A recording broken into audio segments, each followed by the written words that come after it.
Hello, és Isten hozott a nevesd át magad egy jobb házasságba. Örülök, hogy itt vagytok. Ez a házassági szeminárium olyanoknak, akik gyűlölik a házassági szemináriumokat. Húá! Mindig megnézem péntekenként, ahogy jönnek a párok.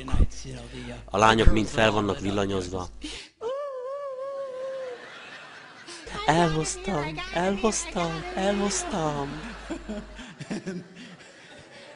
A fiúk meg, nem hiszem el, hogy eljöttem. De minden rendben van, fiúk, lazítsatok, tetszeni fog, mert ez nem az a gyere verjük a férfiakat, mert nem nők szeminár. Ja, erről beszélek. Mégis mi van ezzel? Férfiak. Sokszor megkérdem a nőket, hogy írják le az ideális férfit, és ők leírnak egy másik nőt.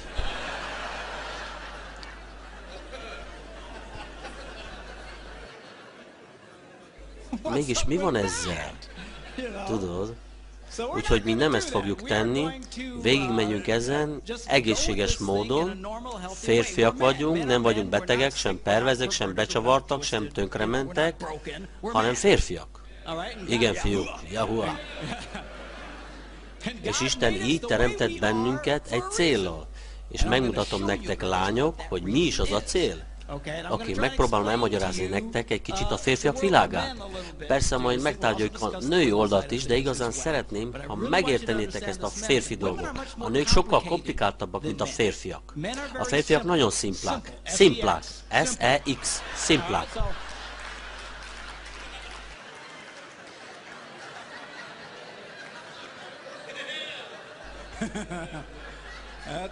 Na, erről beszélek, oké?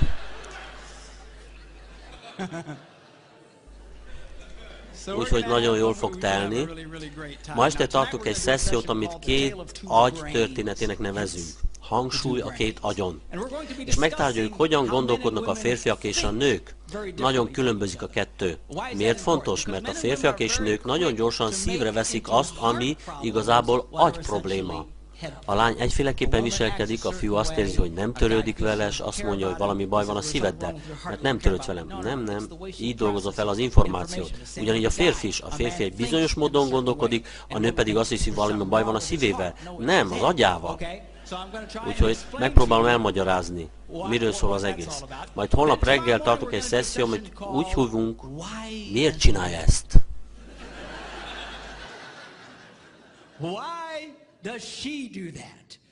Egy dolog, hogy megértsük a férfit, a nőt általánosságban, más dolog, hogy megértsük, miben vagytok ti. Úgyhogy megmutatom nektek, hogy pontosan mi hozza ketyegésbe a párotokat. És ez nagyon hatékony információ, ami forradalmasítja a kapcsolatodat. Utána tartjuk az úgynevezett te jó anyám szessziót, vagy az első számú kulcs a hihetetlen szexhez. Fiúk, ha erről lemaradtok, valami baj van veletek. Utána a befejezésnek a hogyan maradjunk házasok és ne öljünk meg senkit. Mind mélyen szántó érzelmi dolgok. Sokan kérik a hátteremet. A hátterem az, hogy lelkész vagyok. Ha nem vagy gyülibe járó, ne rezelj be, mert a legnagyobb rajongóim világiak. És itt nem csaljuk be titeket, és fejbeverünk a Bibliával, de van egy bibliai igém, amit meg kell mutatnom. Mert találtam egy olyan verset a Bibliában, hogyha megfogadod ezt az egyet, soha többé nem lesz problémád a házassággal. Hányan akarjátok látni? Megfogadod ezt az egy verset, soha nem lesz problémád a házassággal. Jó a férfiúnak asszonyt nem illetni.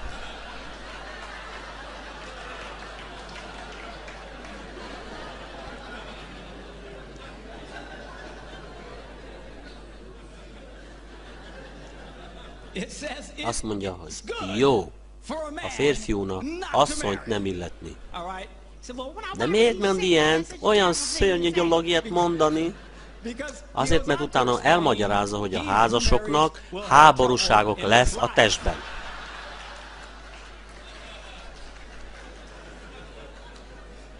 Jönnek hozzám az emberek, Mark Pásztor, valami nem stimmel, mondom, mi az? Problémák vannak a házasságunkban. Én meg, ez stimmel. Nincs semmi rossz ebben. Ez elég normális. Tudod, ezeket a verseket nem igazán olvassák fel a házasság kötéskor.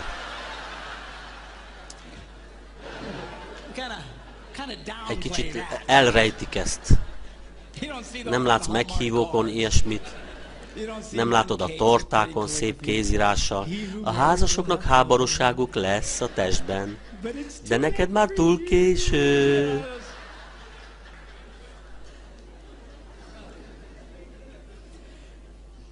Ha így van, akkor minek házasodni? Mert a házasság az csodálatos és nagyszerű és fantasztikus. De nem problémamentes. Úgyhogy megmutatok egy másik verset, és lehet, hogy nektek nincs olyan teológiai képzettségetek, mint nekem, és nem nagyon értitek ezt a verset, de megpróbálom megmagyarázni a példabeszédekből. Így néz ki. Mikor nincsenek ökrök, tiszta a jászol.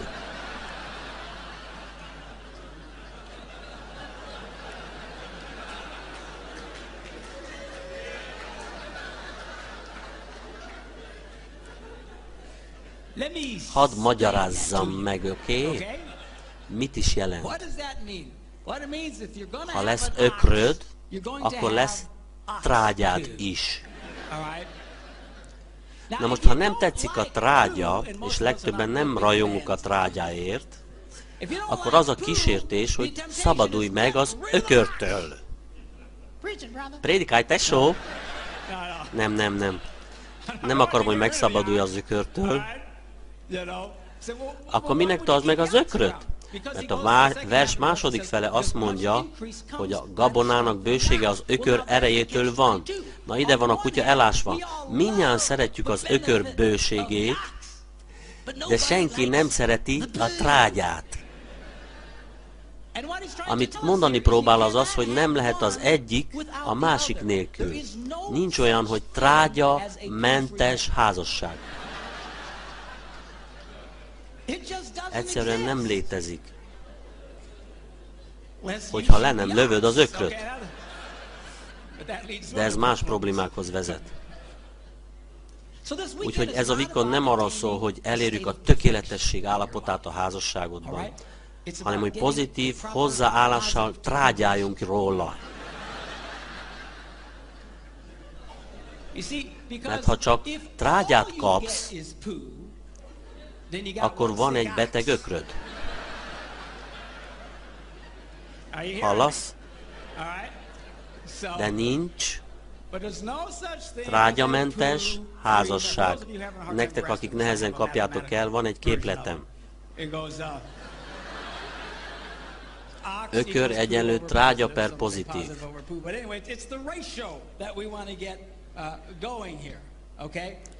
Nos, a házasság az egy csodálatos intézmény. Statisztikailag tudjuk, hogy a házasok egészségesebbek, mint az egyedülállók. Sőt, boldogabbak, feltéve, hogy jól csináljátok, különben teljesen boldogtalan is lehetsz, sőt, több pénzt keresnek, és később kitérek erre, hogy mennyire igaz, jobb szexéletük van, mint az egyedülállóknak. Ezt nem látod a kultúránkban, mert a filmekben az egyedülieknek van a csodás szexéletük, és a házasok mind olyan, Valaki kérdi, milyen a szexéleted? Vicces, házas vagyok.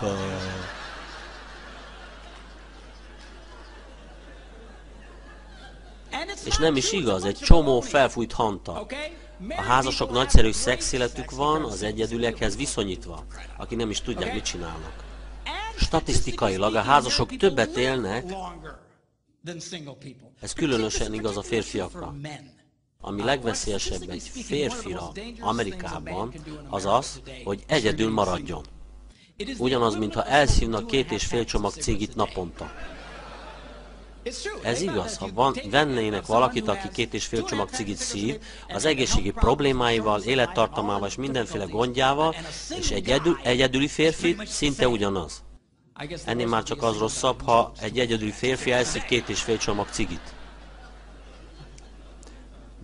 De a házasság csodálatos, nagyszerű és működik, és szeretem, ha jól csinálod. A probléma csak ott van, hogy annyian elhibázzák, és nem azért, mert nem akarnak jól tenni, csak nem tudják hogyan.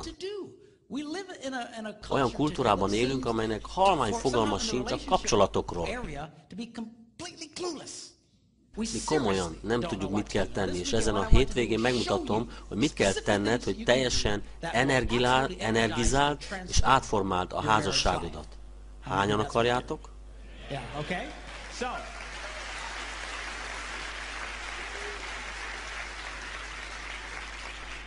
Beszélni szeretnék nektek a kapcsolatok fizikai törvényeiről.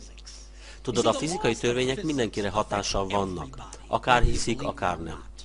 Ha lelépnék a színpadról, valószínűleg lefelé esnék. Mert ha itt lebegnék, mind kirohannátok. Miért? Fizika.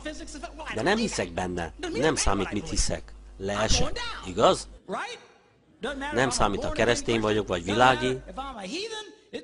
Mindenkire hatással van. Ugyanilyenek a kapcsolatok fizikai törvényei is. Mindenkire hatással vannak. Akár hiszed, akár nem. Lehet, hogy egy kicsit sokkolni fogom a gyülekezetbe járókat, de az igazság az, hogy nem kell keresztény légy, hogy jó házasságod legyen. Ismerek sok világit, akinek csodás házasságuk van, és ismerek sok keresztényt, akinek pokoli házassága van. Miért? Mert megszegik az összes szabályt.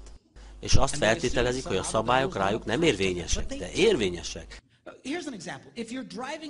Például, ha vezetsz egy autót 120-szal egy kanyar előtt, valószínűleg megsérülsz.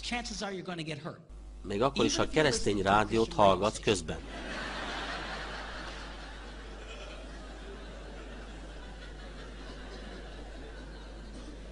Még akkor is, ha egy Jézus szobrod van. Ő is így csinálna.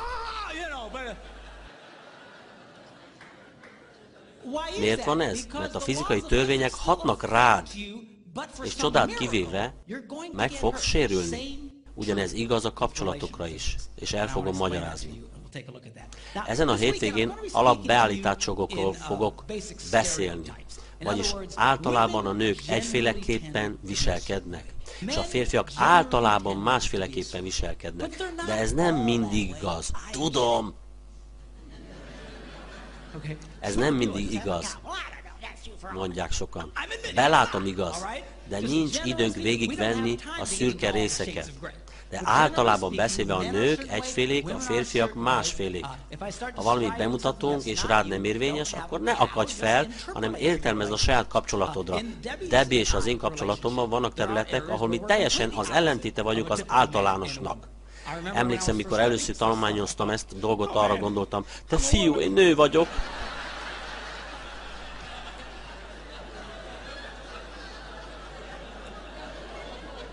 Úgyhogy értelmezd, ahogy kell. Azt is mondom, hogy ha te egyféle vagy a kapcsolatodban, valószínűleg a párod az ellenkezője. Még nem találkoztam olyan párral, aki mindig ugyanúgy viselkedik. Úgyhogy ha megszeged a szabályokat, valószínűleg a párod is megszegi őket.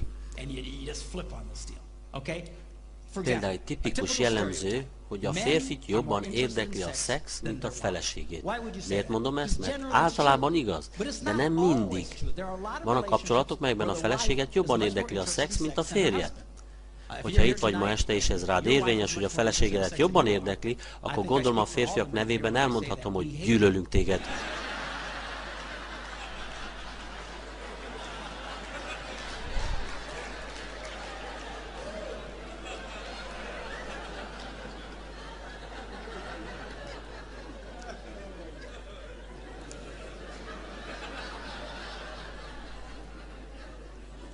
Kérlek, ne áruld el, ki vagy. Mert bántani fogunk. Szóval, sodródj velünk, és jól fogjuk érezni magunkat, miközben megtárgyaljuk, hogy mi is ez a házasság. És ez a házasság. Hiszem, hogy a házasság életet adó intézmény. Ma olyan kultúrában élünk, amely azt hiszi, hogy a házasság életet szívó intézmény. Kiszívja belőled az életet. Ezért mondjuk, hogy légy elég idős, hogy legyen elég pénzed, legyen elég képzett. Randizál 37 évig mindezt azért, hogy minden legyen készen. Mikor kimondod az igent, akkor kibírjad.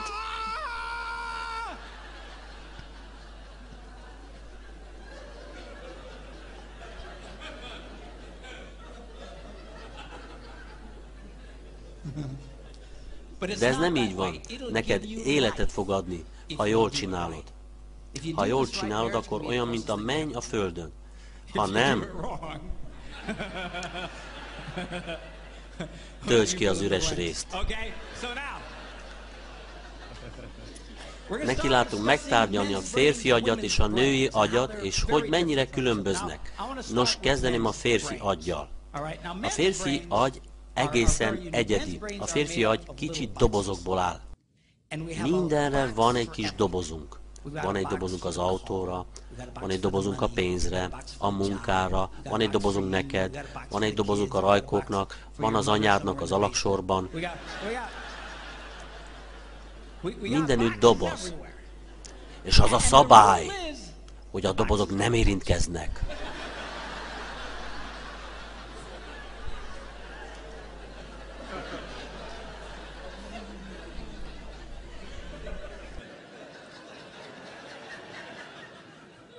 Mikor egy férfi beszél egy bizonyos témáról, oda megyünk ahhoz a bizonyos dobozhoz, kihúzzuk a dobozt, kinyitjuk a dobozt, és megtárgyaljuk azt, ami abban a dobozban van.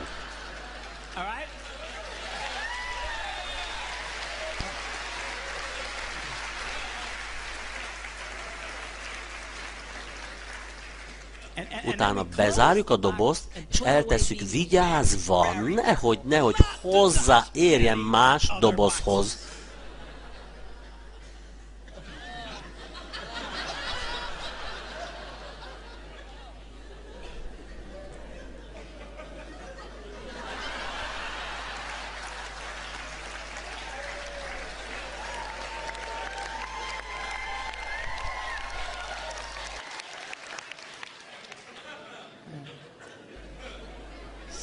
Bocs, de egy pillanatra feljött bennem a katolikus.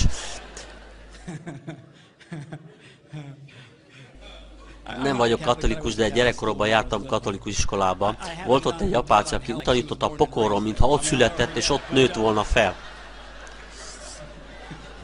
De jót tett nekem, jó volt.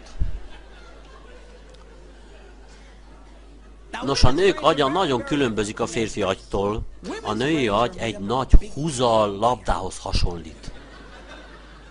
És minden össze van kapcsolva mindennel. A pénz, az autóval, az autó a munkáddal, a gyerekek az anyáddal, és mindennel.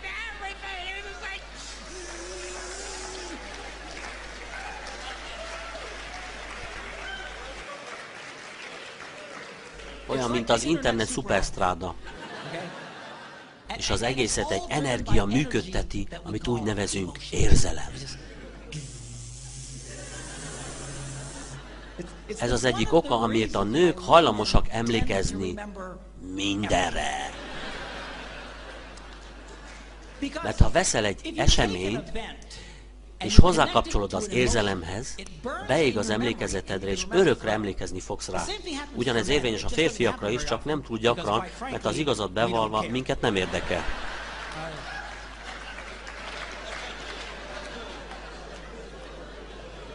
A nők hajlamosak törődni mindennel.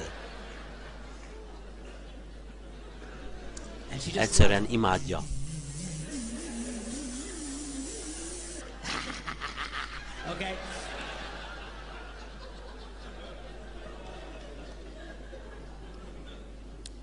Nekünk férfiaknak van egy bizonyos dobozunk, amiről a legtöbb nő nem tud. Ebben a bizonyos dobozban nincs semmi.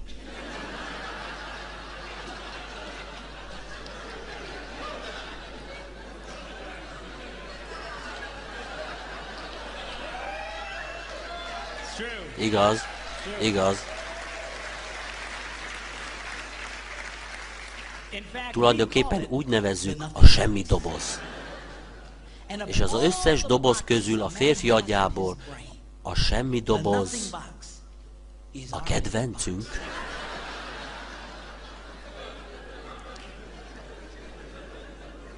Ha egy férfinak alkalma van, mindig a semmi dobozhoz megy. Ezért van az, hogy egy férfi látszólag agyhalálhoz hasonlót tud tenni órákon keresztül. Tudod, mint a halászás.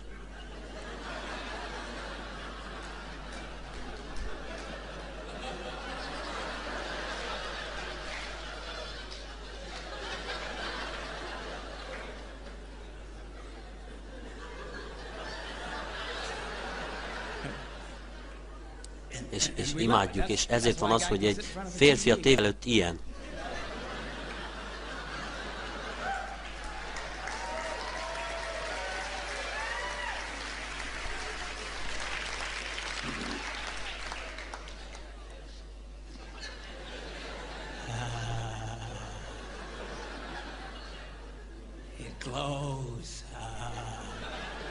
Persze ez megőríti a feleségét, és odajön, és azt mondja, hagyd abba! Nem tud semmit végignézni!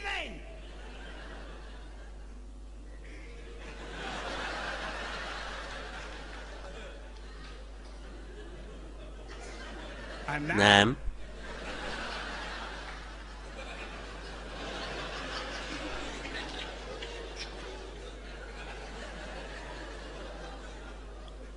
Tűnj el.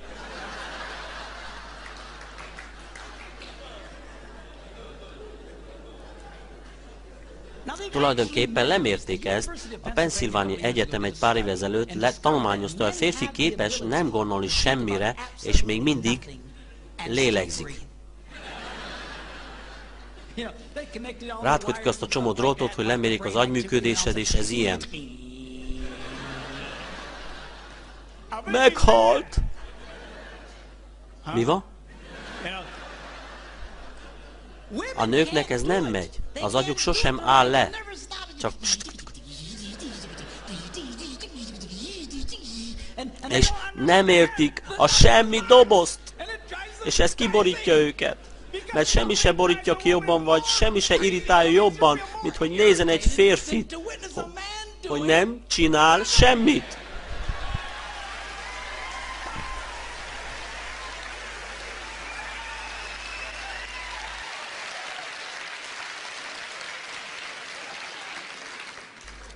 A legnagyobb kijelentés a nőknek ez az egész semmi doboz ügy. Mindenek kezd értelme lenni.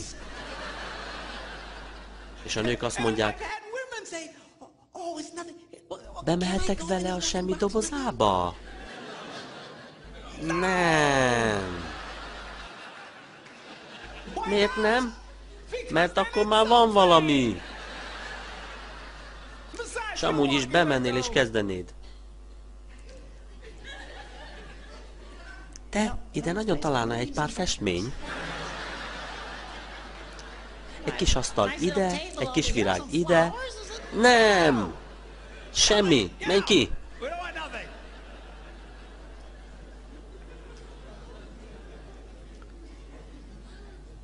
Ez megmutatja, hogyan kezelik a férfiak és a nők a stresszt. Mikor egy férfi stresszelt, csak egyet akar. A semmi dobozt. Így kapcsolunk ki. És egyáltalán nem szeretnénk beszélni róla. Nem akarunk róla beszélni, mi csak ezt akarjuk. Ez a nőt teljesen kiborítja. Ha egy nő egy férfit ilyen vegetatív állapotban lát, oda megy hozzá.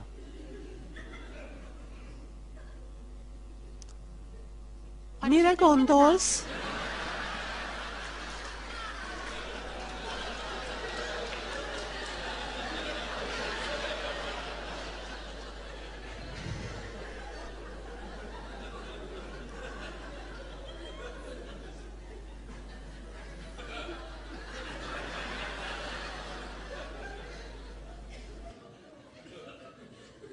Semmire. Valamire kell gondolj! Nem, gondolok semmire.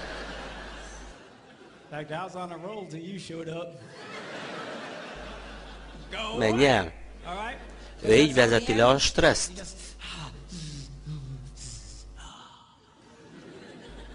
Na most, mikor egy nő stresszelt, muszáj beszélnie. Ha nem beszélne róla, akkor az agya szó szerint felrobbanna.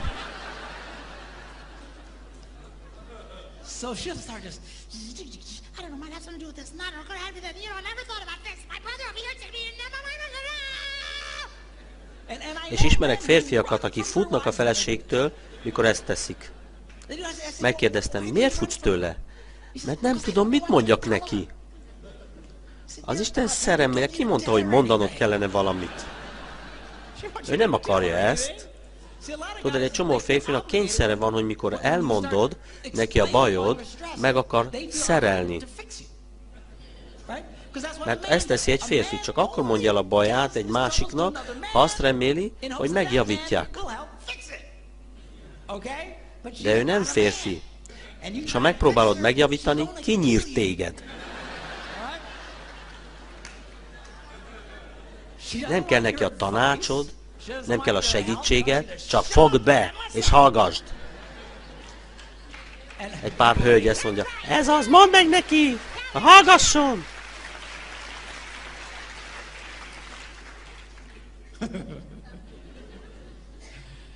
Tetszik nekik.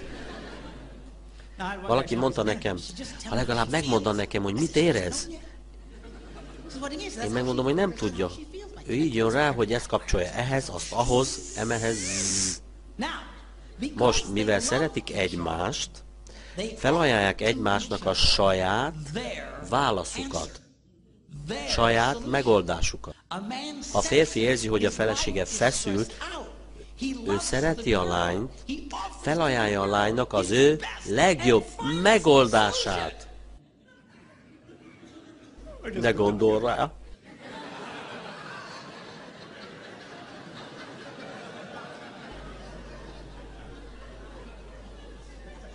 Csak ne gondol rá.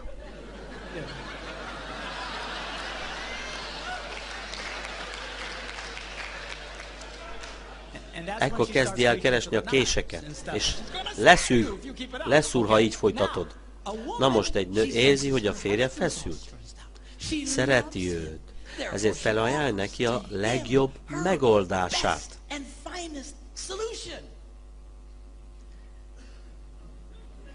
Beszélj nekem! Miért nem beszélsz nekem?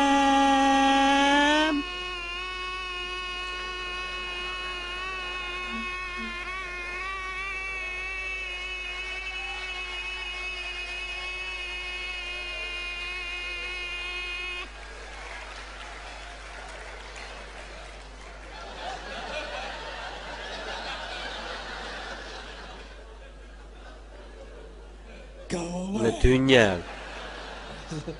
Nem akar hozzád beszélni. Hagyd békén! Nem fog meghalni. Ő nem egy nő. Tudom, hogy neked át kell beszélni, és kiteríteni mindent. De ő nem ilyen. Hagyd békén a fiút. Ha feszült, hagyd ott a semmit dobozával. Maradj távol. És nehéz megértenünk egymást, mert annyira másképp gondolkodunk. Ez nem csak azt befolyásolja, hogyan vezetjük le a feszültséget, de azt is, ahogyan a szavakat használjuk. A férfiak kevesebb szót használnak, mint a nők. Ez azért van, mert a nőknek ott az a sok húzal, és meg kell magyarázzák az összefüggéseket. Azt mondják, hogy ha egy férfi 10 000 szót kell használjon, a nőnek 20 000 kell. Erre a feleségem. Azért, mert mindent kétszer kell elmondjunk.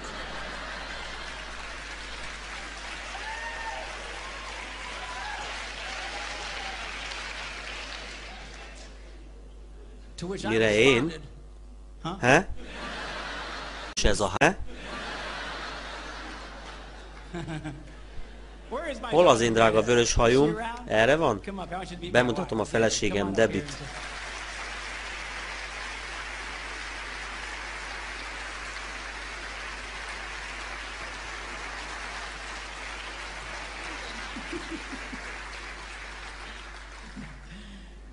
Ilyenkor kérdik, ő nem fog beszélni?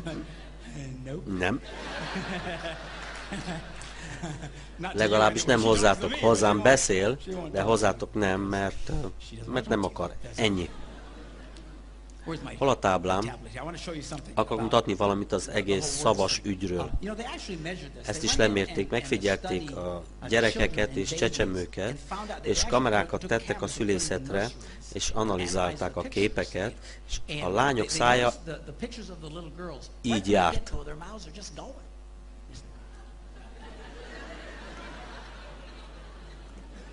Ez igaz? Utána analizáltak a fiúkat, és ők csak így.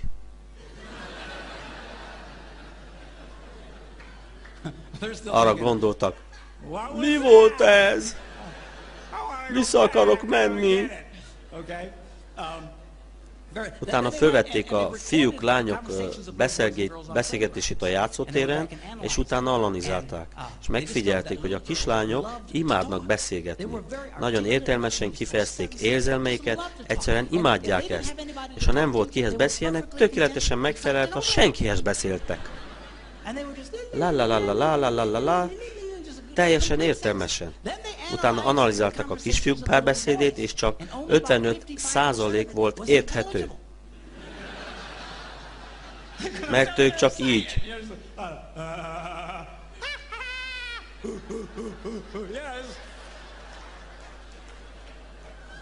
Ez egy férfinak párbeszéd. Oké? Na most nem csak kevesebb szót használnak, hanem a szavak mást is jelentenek. Például 5 perc.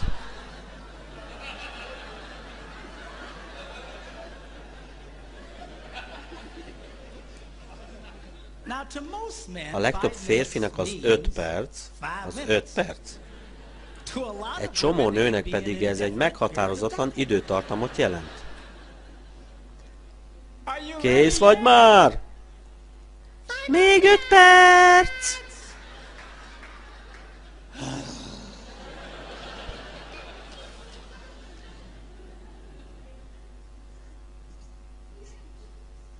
Ahogy megbeszéltük, a férfiak értik a semmit.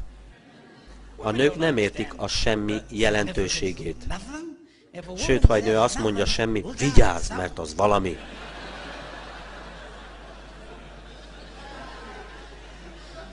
Haver, nem tudom, mi történt. Miért, mi történt? Nem tudom, megkérdeztem a feleségem, hogy miért ideges. És mit mondott? Azt mondta, semmi. Rohanj ki a házból, fuss, fuss, fuss!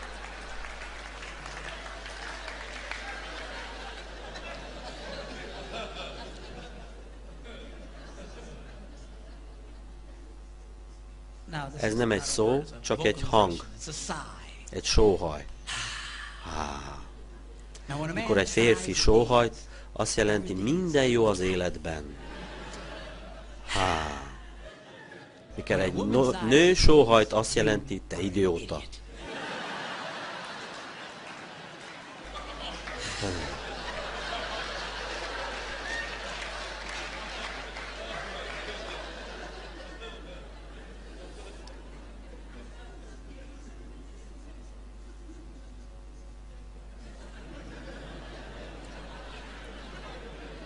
Mikor egy férfi azt mondja csak rajta, akkor ő udvarias.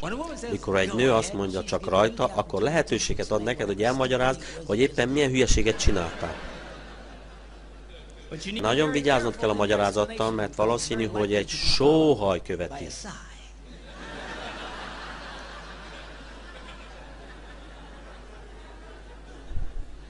Ami vitához vezet, a semmiről.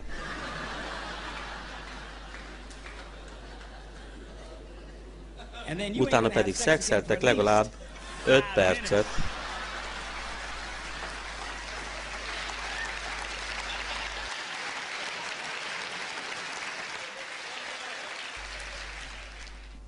A nők agyában egy csomó plusz memória egység van.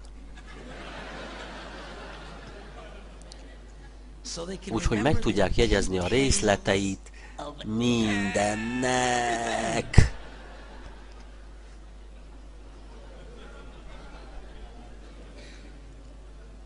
A férfiak agyában csak a minimális alapfelszerelés van, hogy tudjunk szuszogni és enni. Oké? Ezért mi férfiak nem nagyon törődünk a részletekkel. Ha történik egy esemény, akkor egyszerűen besoroljuk, mint egy eseményt. A nőknél viszont nem csak az esemény van, hanem a hozzá kapcsolódó részletek is. Például egy barátot hív és mondja, hogy kisbabájuk van. Utána elmondod a feleségednek, hogy lett egy babájuk. És ő kérdi, milyen volt? Hát, mint egy baba. De milyen baba? Hát mit tudom én? Egy baba. Mit számít ez? De hány centi? Nem tudom. Hát hány centi? Hány kiló? Nem is tudom. 10 kiló alatt. De kell a részlet. Egy nő kérdezi egy srácot, hogy milyen volt a találkád, oda megyünk a memóriaegységhez, és csak az van ott, hogy egy találka volt. És erre ezt mondjuk, hogy jó volt. A nő kérdi, de mi történt? Megyünk a memóriához, és nincs ott semmi más. És bepánikolunk. És semmi. A nőknek van ez a tik-tik-tik-tik-tik-tik. Ha egy férfi mond el egy eseményt, akkor elmondja a lényeget. Ez és az történt, és kész. Mikor a nők mondják el, újra élik az eseményt. Kínosan, kimerítő részletességgel. Olyan, mintha ott lennél. A párok ezen szoktak vitatkozni, én is a feleségemmel is még mindig szoktunk ezen. Egyszerűen kiborító, tudod, ha a férfi kérdi, drágám, mit mondott a vízszerelő? Igazából nem kíváncsi arra, mit mondott. Én mondtam, hogy van? Ő mondta, hogy jól. Én mondtam, milyen szép időnk van. Ő mondta, valóban, bla bla bla bla bla bla. Nem ezt, a lényeget. Részletek, tiki tiki tiki tiki. Férfi-női agy nem csak a szavak értelmezését befolyásolja, hanem azt is, ahogy hallunk. Igen. A hölgyek hallanak? Mi férfiak is, csak másképp. A nők azt mondják, a férfiak problémája az, hogy a hallásuk szelektív. Ezért van az, hogy amikor mondja a feleség, drágám, menj a hálószobába, vesd meg az ágyat, mert nem a pihenés ideje, utána menj a boltba, mert ez a terészed. Vidd a gyerekeket suliba, vegyél ki egy pár videót, nézd meg, és megszáradtak-e a ruhát. Utána átfutatja a szelektív szűrőjén, és ez marad belőle.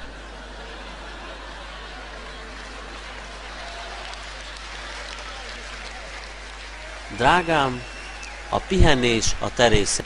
Vegyél ki egy pár videót, és nézd meg.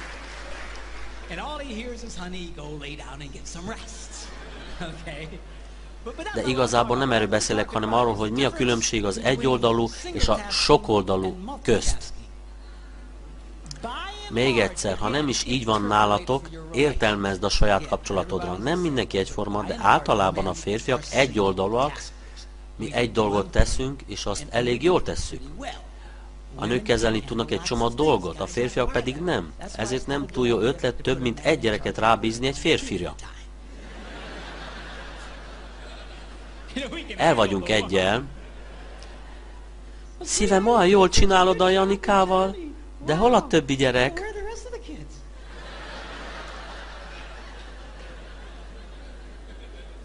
Még van más gyerekünk is?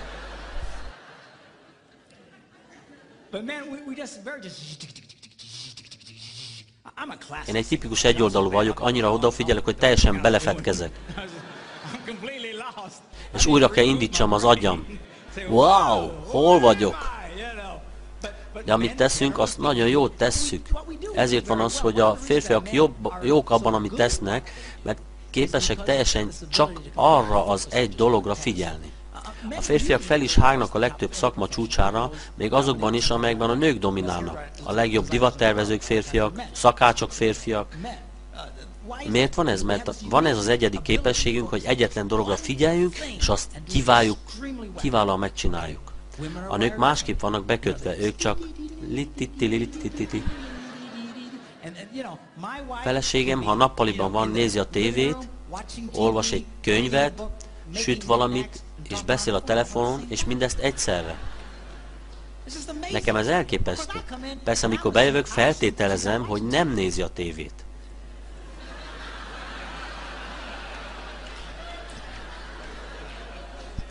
Hey! Mi van? Néztem azt! Hogy nézed? Te sütsz, és tedd vissza! És tűnj el!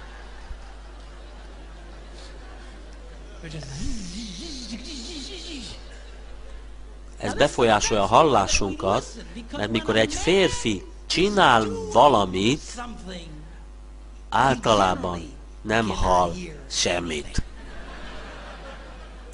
Ez egyszerűen igaz. A nők nem ilyenek, egy csomó dolgot tesznek, és 3 párbeszédet folytatnak egyszerre.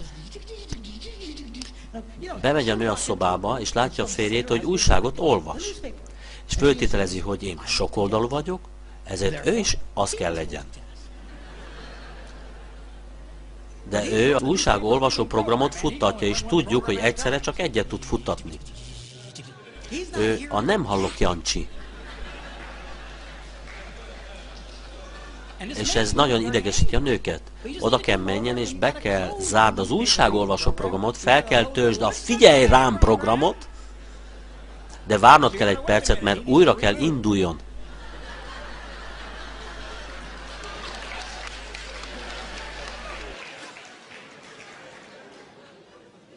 Nem tudtam, hogy itt vagy. Kacagtok, de komolyan mondom, lányok, ha látok egy férfit, hogy tesz valamit, hogyha nem másképp van bekötve, ne adj neki életbe vágó információt. Mert ez már a vonat kisiklásának az előzménye. És újra fogjátok ezt tárgyalni, mikor te megesküszöl, hogy mondtad neki, és ő megesküszik, hogy soha nem mondtad neki.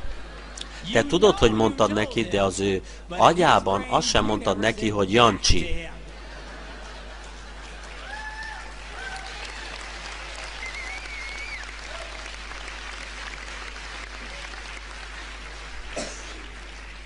A probléma, fiúk, az, hogy itt bajba kerülünk, mert a férfiaknak van ez a természet adta védekezése, hogy semmi áron ne hagyd abba, amit csinálsz. Úgyhogy mikor valaki hozzád szól, beindul a védelmi rendszer, és... Aha. Igen. Aha. És mi folytatjuk, amit csinálunk, és ő azt hiszi, hogy figyelsz rá. De te nem figyelsz. Meg kell állnod. Hagyd abba, fordulj a lányhoz, és figyelj rá. Úgyhogy nagyfiúk, mikor a hölgy beszél, állj le! Hallgass meg a lányt, te meg utána hadd folytassa azt, amit csinált. Ez így fair, nem?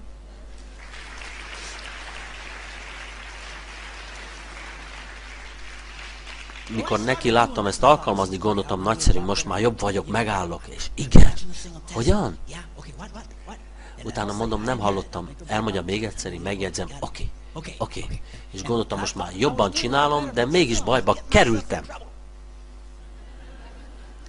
Egyszer csak bejön, és azt mondja, 6 órakor, kész vagy?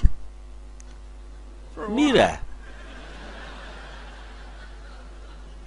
Fiúk, veletek is ez történt ma este. Mit csinálunk? Már mondtam. Nem mondtad, de igen. És a futam után indulunk. Azon gondolkoztam, mi történik? Odafigyelek. És azt hittem, hogy ülök. Úgyhogy orvoshoz mentem. Igaz történet. Mentem az orvoshoz, és kérdi, mi a probléma, és azt mondom, azt hiszem, süketülök. Azt hiszem, süketülök. És mondja, tudod, most már idősödsz, és a hallás az első, ami elhagy. Én megmondom, ha a hallás az első, azt még kibírom.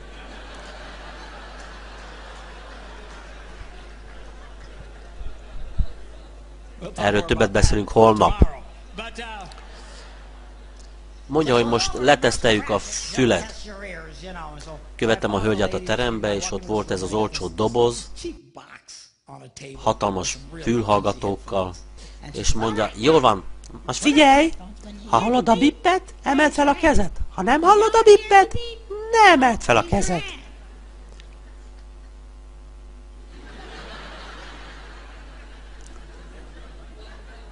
Látszólag nagyon hülyének nézek ki. Megfordulok és kezdjük.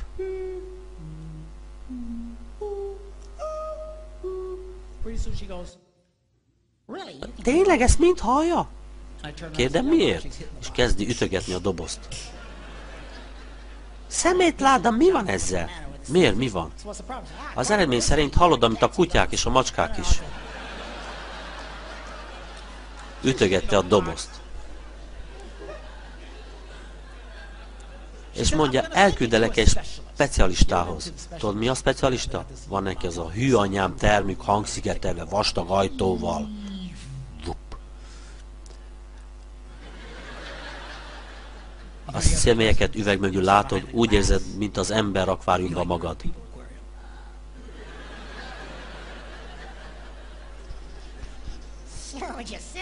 Nos, akkor ülj le!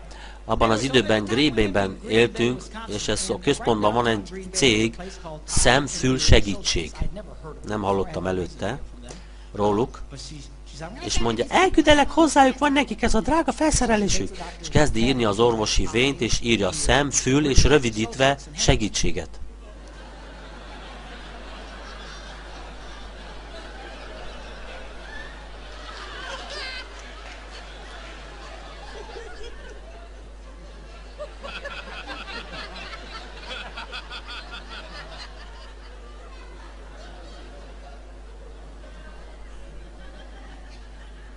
Én megkérdem, miféle orvos ez? Igaz történet. Én meg, mit akar mondani? Mondom, szem, fül és torokról hallottam, de erről soha. Mutassa! Ó, zavarba vagyok! Utána kiírta a segítség. Én meg, ó, ez más. Már gondoltam, hogy egy nagyon kényelmetlen tesztet végeznek rajtam.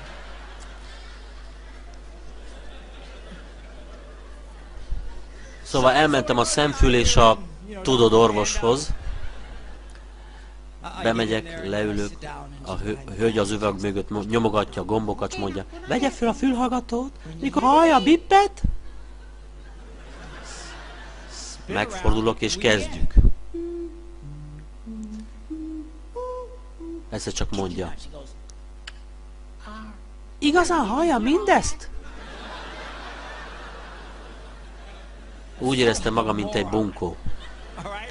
Viszem a mérét a specialistához, és mondja, mit keresel itt? Jobb a füled, mint nekem? Nem tudom, ember, mi van, mert este 6-kor azt kérdik, kész vagyok? Minden.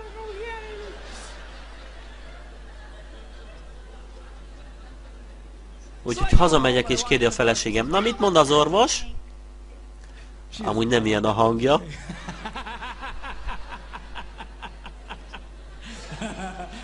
Azért mondom ezt, mert jönnek hozzám és mondják, nem ilyen a hangja, de így hatásosabb. Mellesleg 32 éve vagyunk házasok.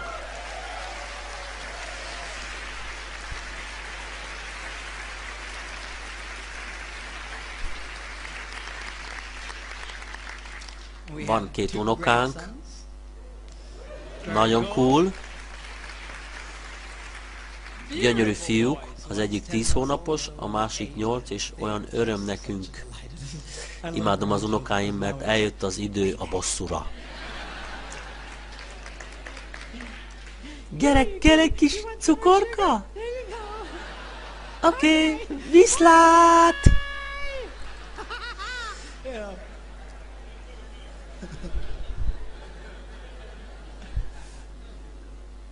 A fiam Fülöp itt van velünk és rendezi a hanganyagot, és a 30. évfordulónkról felhívott.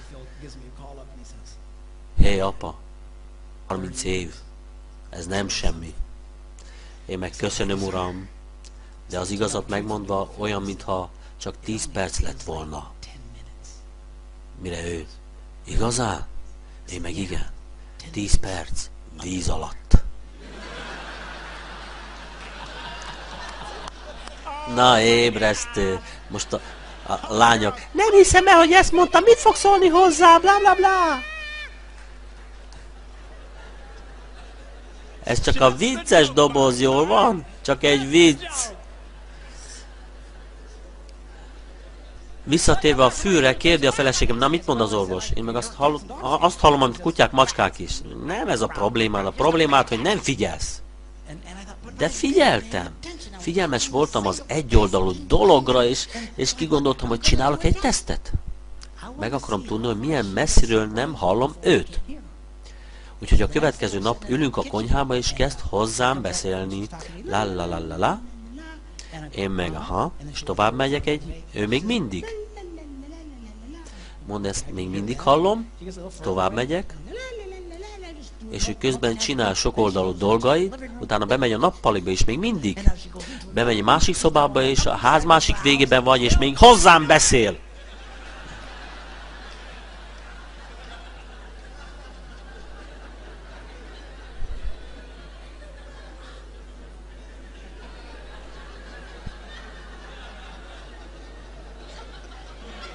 Mondom neki, hé! Ő meg vissza, mi van? A ház másik végében vagyok. Mire ő, úgyse figyelsz.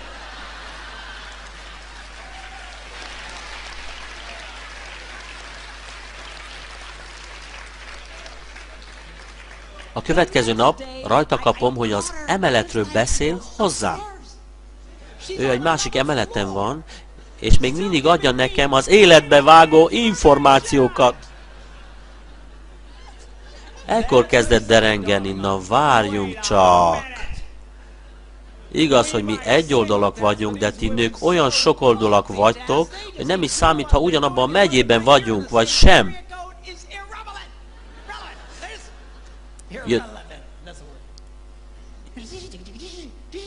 Jött hozzám egy férj, és mondja, a feleségem pont ilyen, ott van a mosógép mellett, és valami fontos dolgot mond nekem, la la la la la, utána bedugja a fejét a mosógépbe, lulululululululu, kihúzza, és jobb lesz, ha megcsinálom, mert ha nem lulululululu,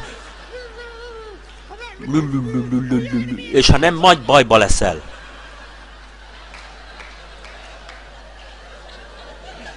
Még mindig csinál ezt velem.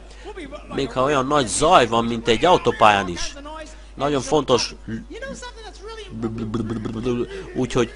Úgyhogy nagyon vigyázz, mire nem hallottalak! A fizikai törvények, lányok, rátok is érvényesek. És jó lenne, ha a férjed ugyanazon a területen lenne, mint te. Mikor először elmeséltem ezt a történetet egy férfi konferencián, gondolván, hogy csak egy vicces történet, ami csak velem esett meg, látom a férfiakat. Utána a férj jön hozzá, és mondja, pásztor, tudja, egyszer a fürdőben kapott el. Az ajtó csukva,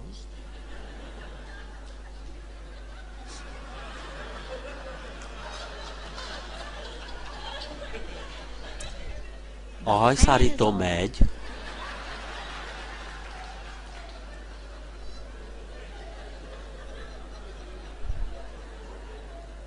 és mindenütt csempe, és a hang össze-vissza pattog a fürdőben. Én meg ott állok, és amit csak hallok, az csak valami dübörgés, és még mindig hozzám beszél.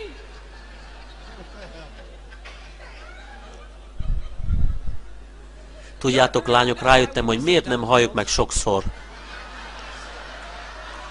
Mi van? Mi van?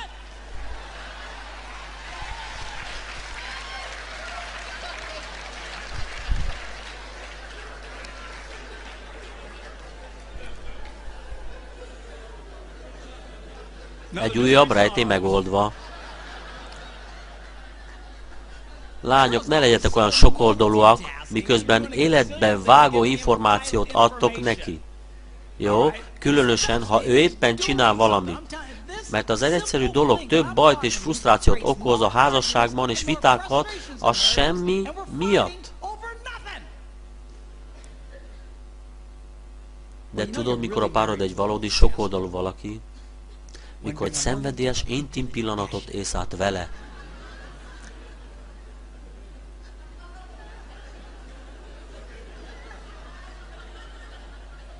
Egyszer csak kitör belőle.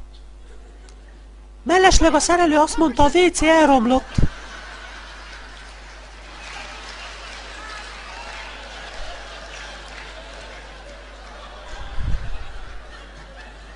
Figyelj, asszony, figyelj!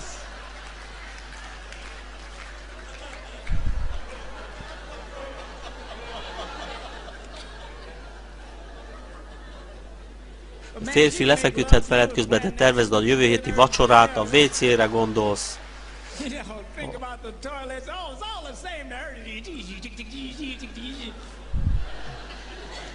Hozzátok vissza a táblámat, meg akarok mutatni nektek valamit, mert nincs más terület, amiben ennyire különbözne a férfi, a női agy, mint a szex.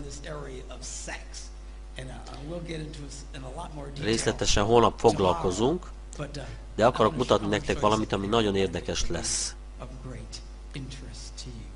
Tapsoljátok meg bájos asszisztensemet.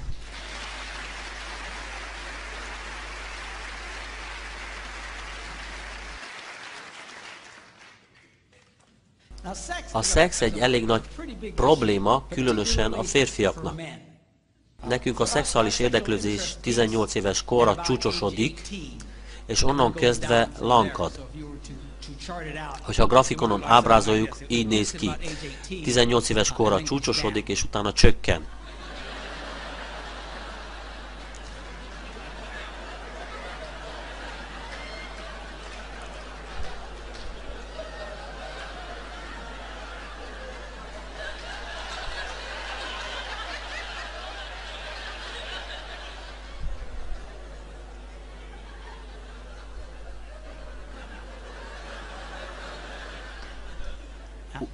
Utána halott vagy.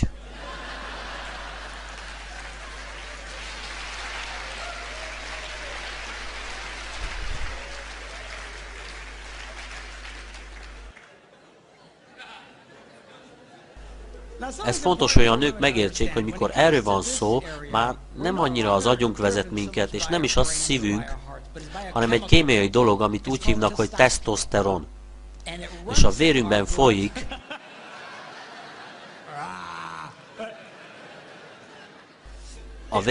folyik, és kiakaszt minket.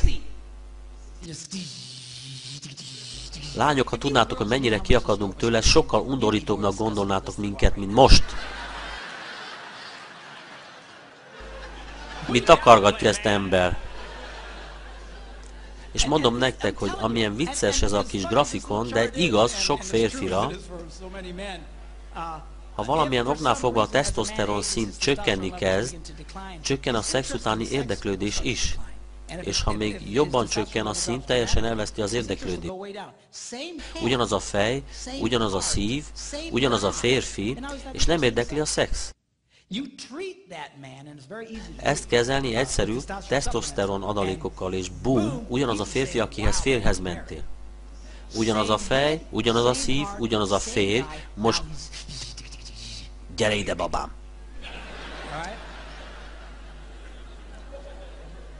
Ez nem azért van, mert pszichopaták vagyunk, vagy perverzek, vagy mert tönkrementünk, hanem Isten így kötött be minket, és egy céllal tette. Ülök. Vajon mi az a cél? Mindjárt megmutatom, de fontos, hogy ezt igazán megértsétek. És az igazság, hogy mikor elönt ez a tesztoszteron, egyszerűen felborít mindent. És az Isten szerelmére nem emel föl a kezed.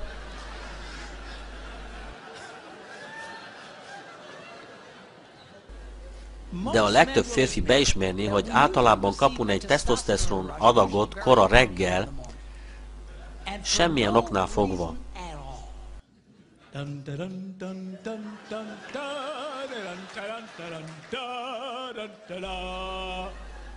Vigyázz!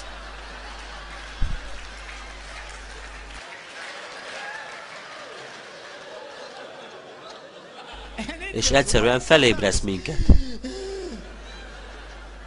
És nem is gondolunk semmire. Ekkor történik az, hogy a férfi kiejti azt a 3 szót, amely minden nőnek az álma. Hé, ébren vagy?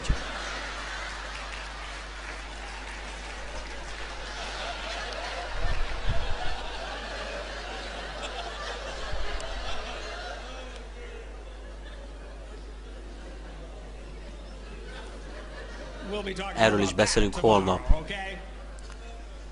Szóval miért is kötött be Isten így bennünket? Hogy megmagyarázom, szükségem lesz egy anatómia leckére. Jól vagytok? Figyelj meg, már képeket fog rajzolni. Ez rendben lesz.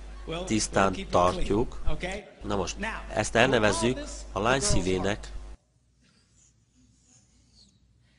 És hogy 13 évesen felülieknek maradjunk, ezt elnevezzük a boldogság helyének.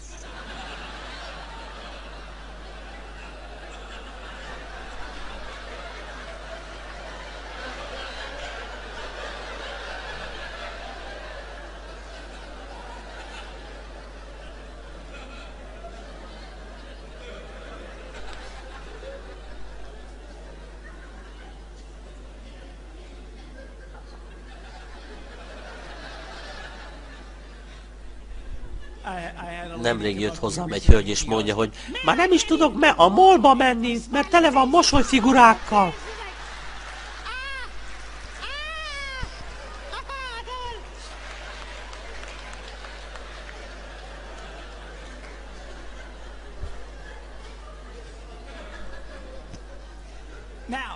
Na most, egy fundamentális szinten alapjában ez érdekel egy férfit egy nőben.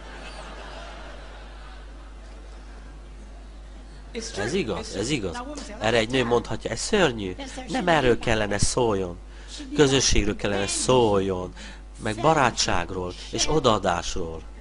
Lányok, ha férjetek közösségre, meg barátságra, meg odaadásra vágyik, venne magának egy aranyszőrű vizslát.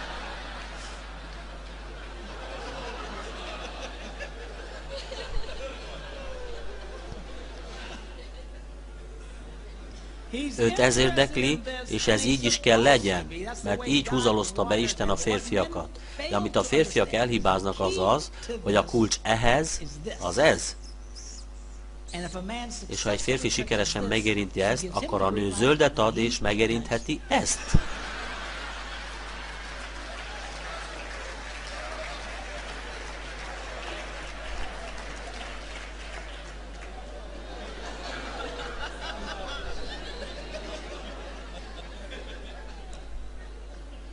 Úgyhogy ezek a szex által vezérelt fiúk Isten által vannak így bedrótozva, hogy folyamatosan emlékeztesse a férfit, és folyton ismétlődik, és nem szűnik. Általában egy férfi kb. 72 óránként fog érezni vágyat szexuális érintkezésre. Ez minden 3 nap. Egyesek többször, mások kevesebbszer. Az én férjem minden 72 percben kezdi. Ez a te problémád? De most komolyan az ok, amiért folytonosan visszatér, az az, hogy a motiválja a férfit, hogy kedves legyen a lányhoz. Nem mehetsz oda és hé, ébren vagy? Tényleg egy csomó férfi így csinál, és ahogy rájön a bizsergés, mennek a nő után. Gyere babám, gyere! Ne légy bunkó!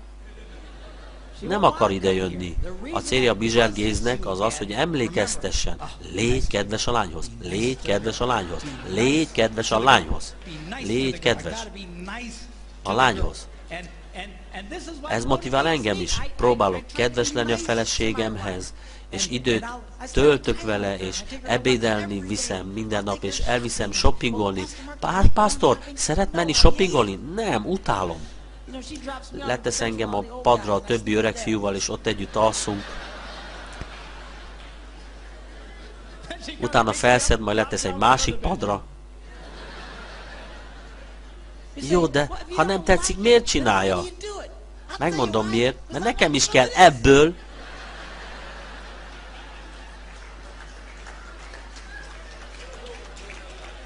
Nem vagyok idióta.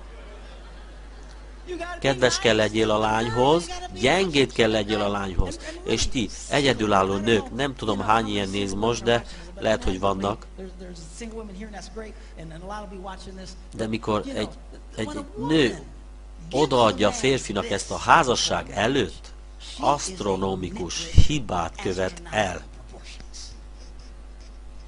Ahogy nem fizet ki egy építést előre, hallasz engem? Ha építesz egy 250 000 dolláros házat, amit Phoenixben egy hálószobát jelent semmivel,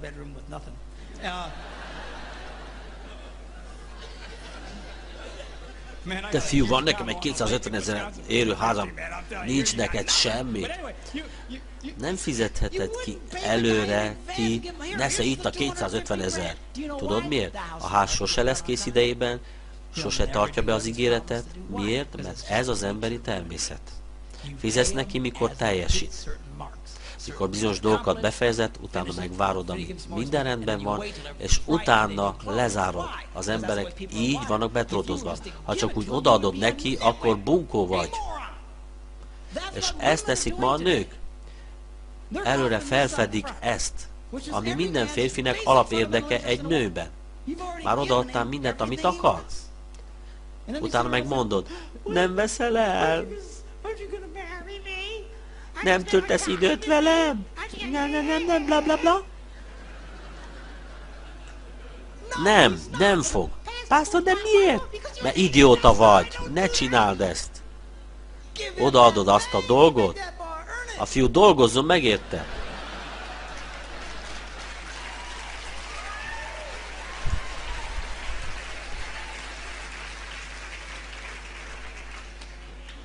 Ha nincs gyűrű, nincs gyönyör. Ezt kell mondanod neki. Igazán komolyan nem tudom, mi történt a női kultúrában. Most már kimehetünk mi és lehetünk olyan szexuálisak, mint a férfiak. Nem veszik észre, hogy a saját érdekeik ellen harcolnak. És a nők milliói Amerikában frusztráltak, mert soha nem kapják meg ezt. Tudod miért? Mert buták. Komolyan is, nem gonoszkodok, egy buta dolgot tesznek. Felfedik bármelyik férfinak, amelyik arra vetődik. Ez így nem működik. Na most, minden nő alapvető érdeke egy férfiban, az ez. És amit egy csomó nő elhibáz, az az, hogy a kulcs ehhez, az ez.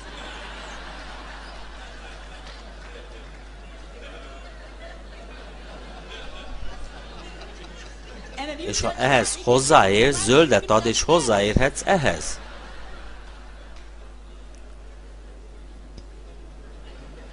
Ez házasságon belül működik így. A házasságon kívül legyőzöd magad, de a házasságon belül ez egy nagyon fontos üzlet. Tényleg, óriási.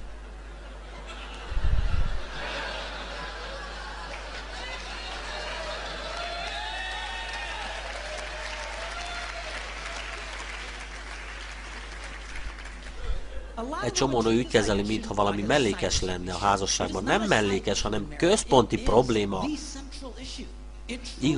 Igazán így van. És ezt részletesen elmagyarázom holnap. Ha ezt jól csinálod, sokkal jobban folynak a dolgok az életedben. Megpróbálod félre, nem így kellene, te disznó vagy, így meg úgy. Most igazán magad ellen harcolsz. Lányok, okosak kell legyetek. Ez a kulcs a fiú szívéhez. Gyerekkoromban hallottam a mondást, hogy a kulcs a férfi szívéhez a gyomra. Csak vagy 10 centivel elhibázták.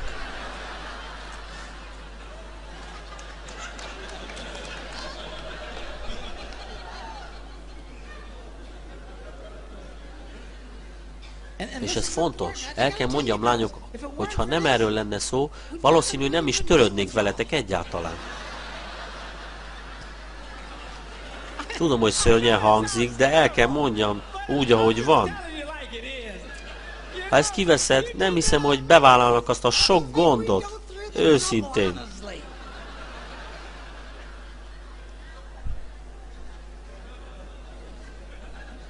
Ez egy olyan játék, amiről tudnia kell, hogy megnyerheti. És részletesen holnap.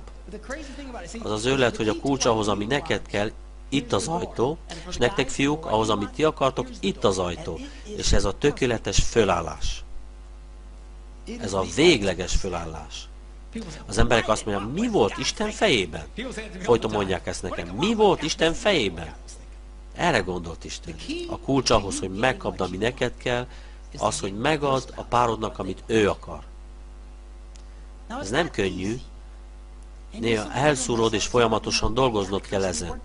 Nem mellőzheted ezt.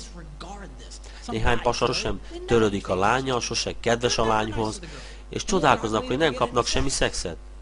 Hogy én sose kapok szexet? Mert idióta vagy. Hányszor mondjam, a szívét kell megérintsed. De egyes palik mondják, egyszer már mondtam, hogy szeretlek.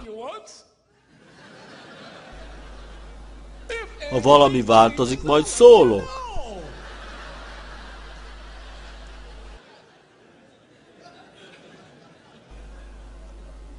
Vajon én miért nem kapok semmi szexet? Mert egyszerűen csak elrontod. Elrontod. És a lányok, ti ugyanígy, a kulcs a szívhez, ez a terület. Ne oszlass fel. Ha itt ebben együtt áramoltok, akkor működik és nagyszerű és nagyon nagy horderejű. A leghatalmasabb dolog, amit Isten teremtett, hogy két embert összekössön. És sokkal több részletet tárgyalunk holnap.